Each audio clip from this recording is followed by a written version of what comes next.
Hello student, स्वागत है आप सभी का आपके अपने चैनल ज्ञान गुरु एकेडमी में। बच्चों, आज का क्लास बेहतरीन होने वाला है। आप लोग के क्लास 12 के शिक्षा शास्त्र का आज आखिरी पार्ट है, चैप्टर नंबर 2 का।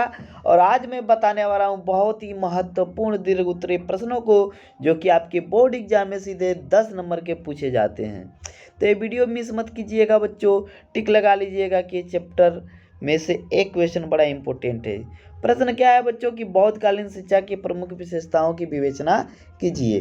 ठीक है बच्चों, बहुत ही इंपॉर्टेंट है। यदि आप चैनल पर नए हैं तो चैनल को सब्सक्राइब करके बेल आइकन जरूर दबा के रखें। और बच्चों, वीडियो पसंद आ रही हो तो एक लाइक तो बनता है। चलिए आइए देखते हैं बच्चों, बौद्धकालीन शिक्षा से आशय। ईसा पूर्वी 6वीं शताब्दी में तत्कालीन समाज एवं धर्म, जो वैदिक धर्म था, में व्याप्त रूढ़ियों एवं कर्मकांडों के विरुद्ध प्रतिक्रिया स्वरूप बौद्ध धर्म का अभ्युदय हुआ। यानी वैदिक धर्म जो था बच्चों, उसका विरोध करने के लिए ही बौद्ध धर्म का अभ्युदय हुआ। बौद्ध धर्म के प्रभाव के अंतर्गत एक ऐसी शिक्षा प्रणाली का विकास हुआ जो वैदिक या ब्राह्मणीय शिक्षा पद्धति से नितांत भिन्न रही थी। यद्यपि कुछ क्षेत्रों में सैद्धांतिक अंतर के कारण भिन्न थी, इस शिक्षा प्रणाली को बौद्धिक कालीन शिक्षा प्रणाली के रूप में जाना जाता था। समझ गए बच्चों? ठीक है, चलिए बौद्धिक कालीन शिक्षा की प्रमुख विशेषताएं क्या होती हैं उन पे थोड़ा गौर कर लेते हैं। बौद्धकालीन शिक्षा प्रणाली की मुख्य विशेषताएं निम्नलिखित है। पहला है शिक्षा के समान अवसर।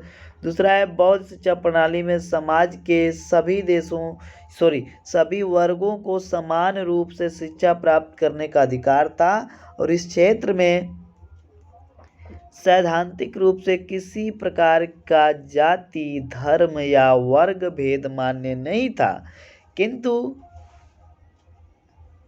व्यवहारिक स्तर पर समाज की कुछ श्रेणियों के बालकों को शिक्षा प्राप्ति के अधिकार से वंचित रखा गया। उदाहरण के लिए चंडालों को गंभीर रोगों से जो ग्रसित थे, जैसे कोढ़, तपेदिक, नपुंसकता आदि ग्रस्त व्यक्तियों को, दास अथवा ऋणग्रस्त व्यक्तियों आदि को शिक्षा प्राप्त का अधिकार नहीं था। ठीक है बच्चों, अगला है संस्कारों का अनुपालन। दूसरा पॉइंट, शिक्षा का आरंभ 8 वर्ष की अवस्था में प्रव्रज्य संस्कार से होता था।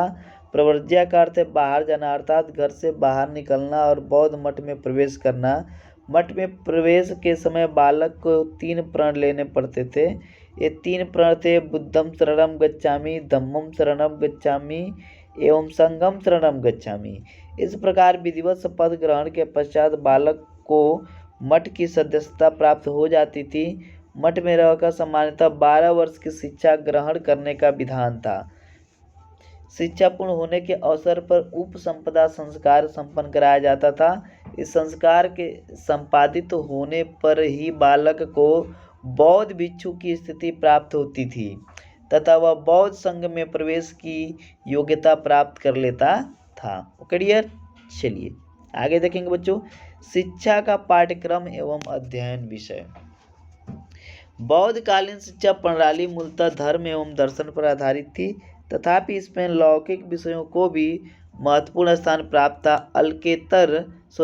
अल्तेकर महोदय के अनुसार शिक्षा केवल धर्म, दर्शन और तर्कशास्त्र की सीमित नहीं थी, वरन संस्कृत, साहित्य, न्याय शास्त्र, चिकित्सा शास्त्र आदि विषयों की भी शिक्षा दी जाती थी, ताकि छात्र नागरिकों के रूप में राज्य और समाज के लिए उपयोगी बनकर उनकी सेवा कर सकें। इसके अतिरिक्त शिक्षा में यद्यपि बौद्ध दर्शन की प्रधानता थी, परंतु हिंदू एवं जैन धर्मों के अध्ययन के प्रति भी पर्याप्त ध्यान दिया गया था। शिक्षा का माध्यम देखेंगे बच्चों, बौद्ध शिक्षा प्रणाली के अंतर्गत लोक भाषाओं के महत्व को स्वीकार किया गया था। उल्लेखनीय है कि वैदिक शिक्षा प्रणाली में केवल संस्कृत भाषा को ही शिक्षा के माध्यम के रूप में स्वीकार किया गया था।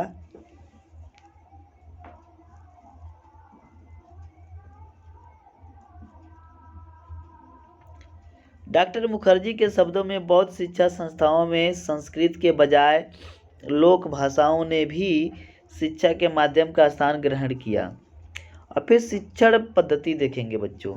सामूहिक शिक्षा पद्धति के अंतर्गत छात्रों को विभिन्न विषयों की शिक्षा सामूहिक रूप से दी जाती थी। शिक्षण विधि के रूप में मौखिक विधि को ही स्वीकार किया गया था, जिसमें भाषण, प्रवचन तथा प्रश्नोत्तर विधियों के माध्यम से विषय का ज्ञान प्रदान किया जाता था। इसके अतिरिक्त देशाटन, प्रकृति निरीक्षण तथा व्याख्यानों का आयोजन भी किया जाता था। ओके डियर, चलिए अगला पॉइंट है स्त्री शिक्षा।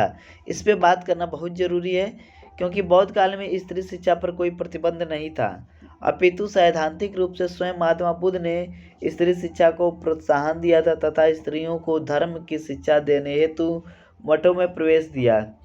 इस काल में कुछ विदेशी स्त्रियों का नाम उल्लेख है, जैसे सुभा, अनुपमा, सुमेधा तथा विजयंका आदि, परंतु इन उदाहरणों के आधार पर यह निष्कर्ष निकालना कठिन है कि इस काल में स्त्री शिक्षा की कोई सार्वजनिक व्यवस्था विद्यमान थी।